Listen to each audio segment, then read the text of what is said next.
Je m'appelle Catherine Chantraine, j'ai 31 ans, je suis belge. J'ai un parcours un peu particulier. Donc moi, le tennis a pris une grande partie dans ma vie. J'ai fait du tennis professionnel à la sortie du bac jusqu'à mes 25 ans.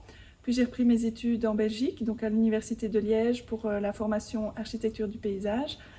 Et puis donc j'ai fait mon équivalent licence là-bas et ma première année de master. Et puis l'occasion du double diplôme pour venir ici à Angers à l'Institut Agro s'est présentée. Et donc depuis septembre, je suis ici à Angers. Pourquoi un double diplôme? Donc, ma formation en Belgique, c'est architecture du paysage. Ici, c'est ingénieur en paysage. Donc c'est deux formations qui se complètent assez bien. Le côté ingénierie complémentait bien la formation que j'avais déjà reçue à l'Université de Liège. J'ai choisi l'Institut Agro parce qu'il y avait d'abord l'opportunité, le double diplôme se faisait en partenariat avec l'Institut Agro. Et puis c'est une école qui m'a attirée, je me suis un peu renseignée, de fait, donc le dynamisme, les vidéos explicatives sur le site, et puis j'ai eu l'expérience aussi d'avoir eu une élève qui était de l'Institut Agro qui est venue chez nous en Belgique pendant quelques mois. Et donc j'ai pu échanger aussi avec elle et elle me l'a aussi bien conseillé. Mon intégration s'est super bien passée, c'était encore mieux que mes attentes. Les élèves ont vraiment été très accueillants.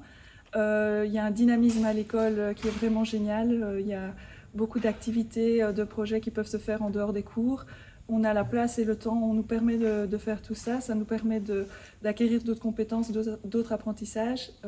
Oui, non, c'est vraiment super comme expérience. Donc quand je suis arrivée, j'ai découvert un logement étudiant qui est plus petit que ma maison d'où je viens en Belgique. Et donc j'ai dû m'adapter, j'avais une cuisine commune et pas beaucoup d'ustensiles pour cuisiner. Je me suis acheté un robot cuiseur. Et donc quand je suis arrivée le lendemain à l'école, ce robot cuiseur que j'avais acheté était emballé. Et donc j'ai demandé aux autres élèves de ma classe s'ils savaient où il y avait un parc à conteneurs pour que je puisse jeter ma frigolite qui entourait ce robot à conteneurs, ce robot pour le protéger.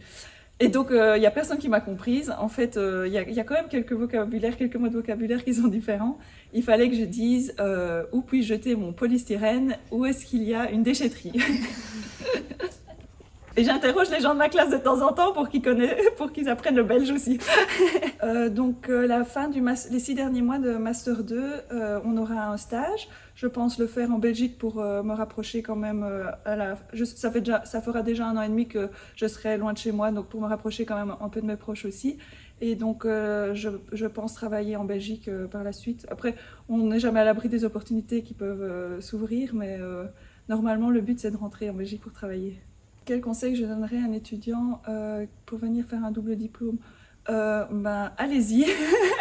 C'est vraiment une expérience super du point de vue humain, d'un point de vue compétence. C'est vraiment très enrichissant. En tout cas, pour venir à l'Institut ici à Gros, c'est vraiment... Il ne faut pas hésiter.